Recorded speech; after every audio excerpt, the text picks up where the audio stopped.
গাড়ি বাড়ি বিমান থেকে শুরু করে নারী। সৌদি যুবরাজ মোহাম্মদ বিন সালমান যে পরিমাণ অর্থ খরচ করেন তা দিয়ে সম্ভবত আলাদা একটা দেশ চালানো যাবে। প্রথমে শুনে বাড়াবাড়ি মনে হলেও বিস্তারিতভাবে সবকিছু জানার পরে আপনার কাছে মোটেও বাড়াবাড়ি মনে হবে না। বিলাসবহুল বাড়ি বা প্রাসাদের প্রতি সালমানের রয়েছে ব্যাপক আকর্ষণ। 2015 সালে তিনি প্যারিসের অদূরে একটি বাড়ি কিনেছিলেন, যার দাম ছিল $30 কোটি, বাংলায় যা 3.5 কোটি টাকা। এই বাড়িতে রয়েছে 3টি সুইমিং পুল, 30টি কামরা, ব্যক্তিগত স্পা, সিনেমা হল, একটি ডিস্কো সেন্টার, 2টি আঙ্গুর বাগান এবং একটি মাটির নিচের অত্যাধুনিক অ্যাকুরিয়াম। এছাড়া নিয়ম শহরে তিনি এমন একটা প্রাসাদ বানাচ্ছেন যার মূল্য $1.5 ট্রিলিয়ন। এখানে থাকবে 10টি হেলিপ্যাড, গলফ কোর্স ও প্রাইভেট বিচ। যুবরাজ সালমান খুব একটা সমুদ্র ভ্রমণে যান না, তবুও তিনি বিশ্বের সবচেয়ে বিলাসবহুল ইয়টগুলোর একটি কিনেছেন। সিরিন নামের 133 মিটার লম্বা এই সুপার ইয়টের দাম $48 কোটি 50 লাখ ইউরো। 2014 সালে সপ্তাহ প্রতি $50 লাখ ভাড়ায় এই সুপার ইয়টটি ভাড়া করেছিলেন মার্কিন যুক্তরাষ্ট্রের ধনকুবের বিল গেটস। পরের বছরই সুপার ইয়টটি কিনে নিয়েছেন মোহাম্মদ বিন সালমান। এতে রয়েছে 2টি helipad, indoor salt water swimming pool, teppanyaki grill, climbing wall, under water viewing room এবং স্নো রুমের মতো বিশেষ রুম। অনেকের মতেই সাবমেরিনের চেয়ে মোটেও কম যায় না এই সুপার ইয়ট। আকাশপথেও সালমান দাপটের সঙ্গে চলাফেরা করেন। তার প্রাইভেট জেট বিশ্বের যে কোনো ধনকুবেরকে ঈর্ষায় ফেলে দেবে। মোহাম্মদ বিন সালমানের কাস্টমাইজ বোয়িং 747-400 জেটে রয়েছে মাস্টার বেডরুম, অফিস, সম্মেলন কক্ষ ও স্বর্ণ দিয়ে তৈরি বিভিন্ন আসবাবপত্র। যুবরাজ সালমানের সবচেয়ে বড় শখ হলো চিত্রকর্ম। ইতিহাসের সবচেয়ে দামি চিত্রকর্মটির মালিক তিনি, যেটার নাম হচ্ছে সালভাতর মুন্ডি। 2017 সালে 38 কোটি 90 লাখ ইউরোতে চিত্রকর্মটি কিনে নেন তিনি।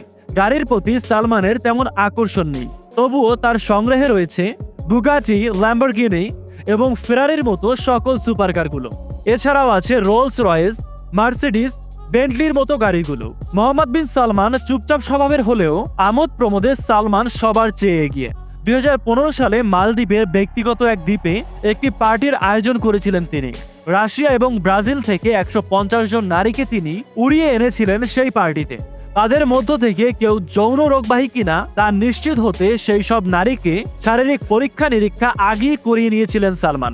পিটবুল, ডিজে অ্যাফ্রোজ্যাকোর মতো সঙ্গীত শিল্পীরা সেই পার্টিতে সালমানকে বিনোদন দিতে গিয়েছিলেন।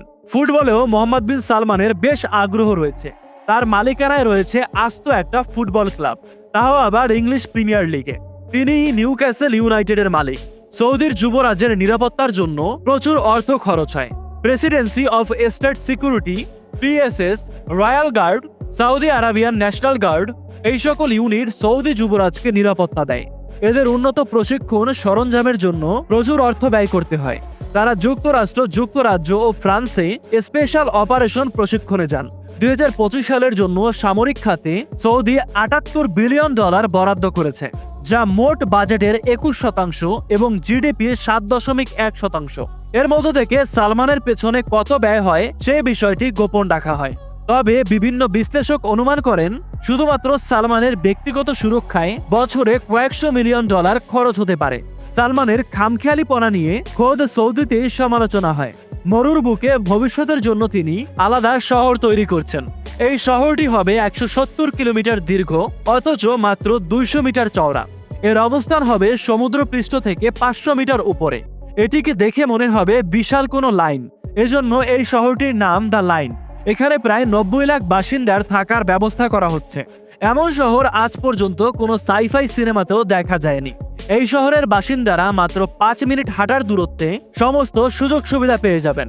এছাড়া 20 মিনিটের এন্ড টু এন্ড ট্রানজিট সহ একটি উচ্চ গতির রেল সেবা পাবেন। ডিজিটালাইজড এই শহরের বাইরের দিক গ্লাস দ্বারা নির্মিত হবে।